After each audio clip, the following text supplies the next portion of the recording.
أيها الموجوع صبرا، إن بعد الصبر بشرى.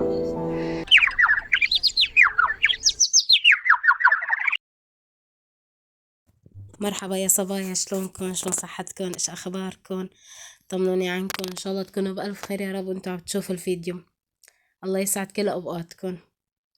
هلا بعد ما هيك حبيت اشارككم بهالفيديو. شربت فنجان قهوة كالعادة الصبح، وقمت هيك عزلت اوضة القعدة تعزيلة كويسة من اول الشتاء، ما عزلتها هيك تعزيلة، فاش طلع شحوار من الحيطان كأنه ألا سنة ما هي معزلة. فايش ننسى، الحمد لله الله يا هيك خلصني من الصوبات ومن شحاويرة وريحني بقى من الصوبات. فايش ننسى، الحمد لله.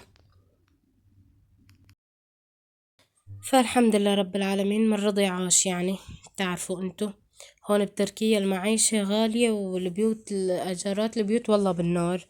وجوزي يعني صبايا جوزي ما دائما بيشتغل، شغله ضعيف، فإنه للسترة هذا البيت كويس. صح قديم، إنه للسترة كويس، إيش نساوي؟ يعني إجرته ضعيفة كتير جوزي، فالحمد لله رب العالمين مستورين في هالبيت. اي والله يا صبايا، فبالنسبة لنزلة سوريا، كنا مقررين على الربيع ننزل على سوريا، وفجأة بنتفاجأ إنه البيوت منباعة. هن بيتين، إلي واحد ولحماتي واحد، هن بنفس البناية. عرفتوا؟ زمان النظام الفاشل انباعوا البيوت، تزوروا وراء وانباعوا. فانه نظامي من مشترينهم، هن نظامي مننا يعني. نحن من 10 سنين ما نزلنا على سوريا ابدا، من وقت ما طلعنا اول مرة لحد الان ما نزلنا ولا مرة. فشلون هن يعني مشترينهم مننا وموقعين وبيصمين ومزورين وراء؟ والله ما بنعرف. ووكلنا محامي، ان شاء الله باذن الله يرجعونا. وكلنا محامي، بقى ما بنعرف شو يعني النتيجة رح تطلع. والله يا صبايا ما بنعرف، راسنا مشلوش. يعني هو المأوى الوحيد إلنا بسوريا، كنا متأملين بس نرجع نظبطه ونبرك فيه، فراح من بين ايدينا. الحمد لله، شنا نعمل؟ ما لنا حظ بهالدنيا. يلا شنا نساوي؟ اي والله. هلا المحامي طلع بالمحكمة، فبسوريا مبيوعين نظام البيوت. نحن من هون مصدومين، يعني مين باعكن هن؟ فمي في مثلنا ومتايل في سوريا نفس الشي كمان، بيوتها رايحة.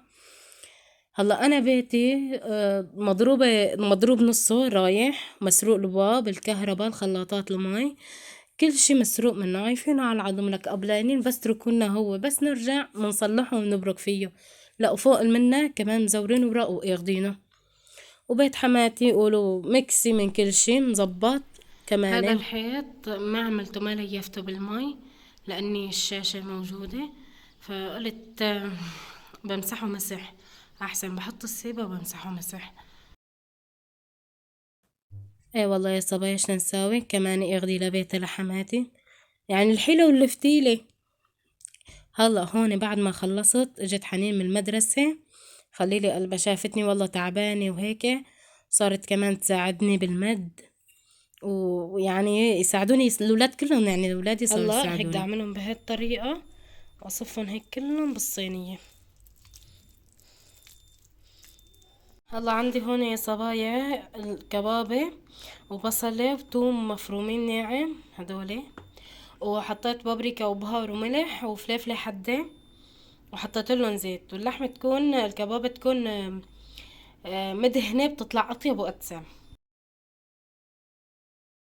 مع المفاجأة الكبرى، أنا وعم بعمل هدول بدي أضربهم بالخلاط، فجأة الخلاط يعني الشفرات ضربوا فيه وانكسر بالنص.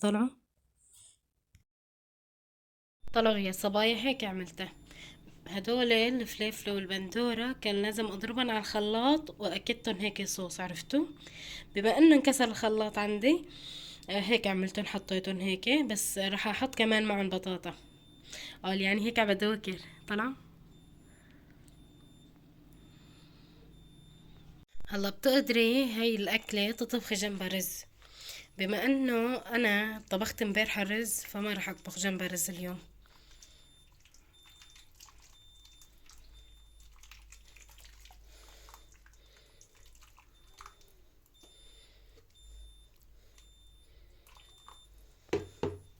وعلى الفرن. والله يا صبايا هو جوزي اجا رأسا طلعتها من الفرن وتعشينا، نسيت اصور لكم اياها بعد ما طلعت من الفرن. واذا حبيتيني خليلي لايك ومتابعة. سلام بأمان الله صبايا، بحبكن كتير.